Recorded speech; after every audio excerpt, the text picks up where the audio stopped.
The sound of the sun was considered by most ancient religions as the most sacred sound of the universe.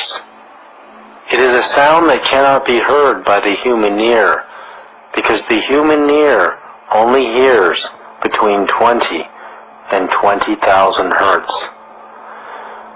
The sound of the sun is much lower in frequency and also much higher in frequency than we can hear. Could the sound of the sun be part of the universal language system?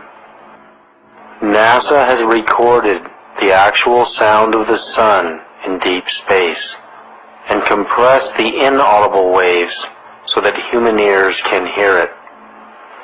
If we listen to the sound, we can hear and feel a deep vibration.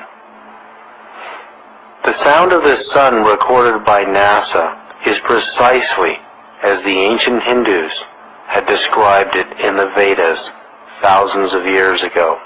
It is a mantra that can be intoned with human speech as Om.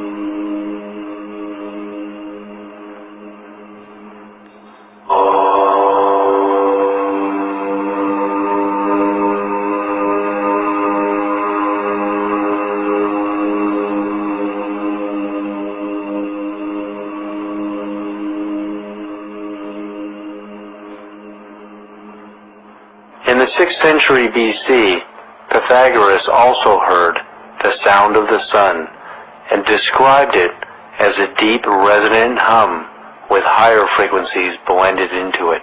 How did the ancient Hindus know this mantra if it could not be heard by the human ear? Could they have actually peered into the universal consciousness and perceived it? As human language and the language of nature cannot travel faster than the speed of sound as a sound wave, language as information can travel at the speed of light and beyond by entangling itself on more subtle energies.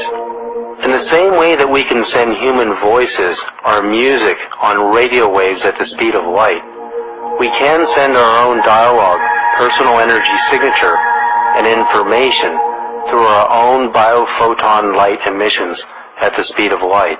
While the speed of light is useful to communicate within the solar system, it cannot take us far beyond it in any reasonable amount of time. In this way,